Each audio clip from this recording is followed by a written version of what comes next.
So you want to learn to make friends, get any artifact you desire, expand your realm without raising a single troop, and have the most stable empire possible. Well, diplomacy is the perfect lifestyle for you. So today I'll be showing you guys exactly how to do all of these things and how you can use diplomacy to your advantage. As when I asked you all which skill tree is the worst, diplomacy won with over 50% of the votes. So I definitely feel a lot of people are sleeping on the power of persuasion. Also, if everybody watching this subscribed, I'd hit my goal in no time and it would mean so much to me.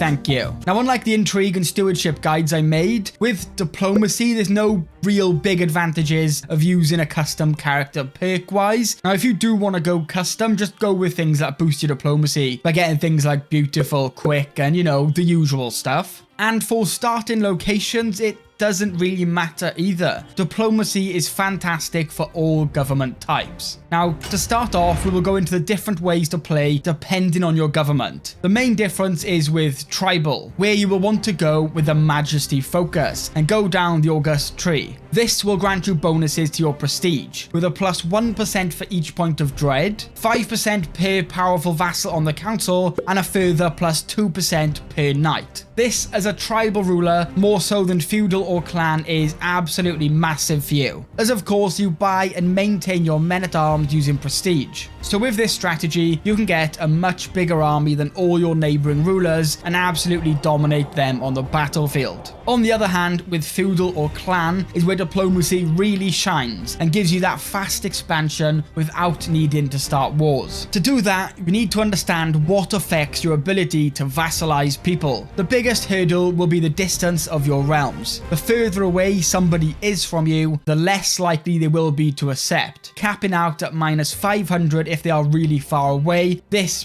basically makes it impossible. Also, if you are of different faiths, depending on each faith's relation to each other, the bigger the effect. So let's say if two faiths consider each other evil, you will get hit with a minus 120 acceptance chance. There's also not being their rightful liege, which gives a minus 20, and this is just fixed by having the title above them. Now, it can be useful to have a somewhat decent sized army, as it will also help you vassalize them. So after seeing all of this, it may seem impossible and just not worth it. But if we take a look into the diplomacy lifestyle trees, you have everything you need to sway the minds of all of your neighbors. The first to get is True Ruler. This gives a straight plus 20 to your offer vassalage acceptance chance.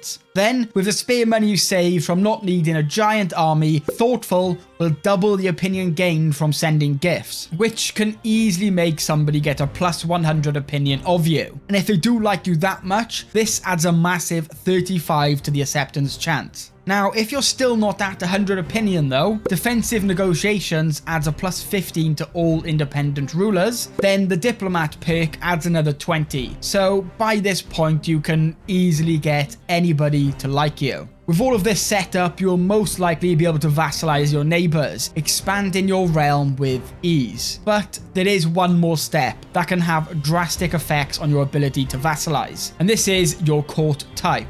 This will be very expensive to change unless you form a hybrid culture with a culture that already has the courtly, egalitarian, or stoic ethos. But once you do have that and you use the diplomatic court type, this is huge. As for each point of grandeur you have, you get an extra 0.5% chance of them accepting vassalage. So in total, with max grandeur points of 100, this will boost your vassalization chance by a whole 50. And as you can see, this, paired with all the other bonuses we just talked about, makes vassalization so easy. But of course, this isn't the only use for diplomacy. So let's see how you can use it to keep your kingdoms and empires secure and happy, stopping factions before they even begin. The first thing, and most essential, is to befriend all of your powerful vassals. This will completely forbid them from being able to join any factions against you. And if you just use this on a few of your very powerful vassals, any factions that come up will not be near powerful enough to defeat you, practically solving them dreaded factions. And a side effect of this, it makes changing your realm's laws a lot easier, as if you just befriend all the rulers who oppose, odds are they will just agree to change. Sometimes though, you will be in a situation where you can't befriend enough vassals quick enough. But remember, if you have decent court grandeur and high diplomacy, other rulers will most likely really like you. This will make big alliances through marriage so much easier. The befriend scheme has so many more uses though. If you look into nearby courts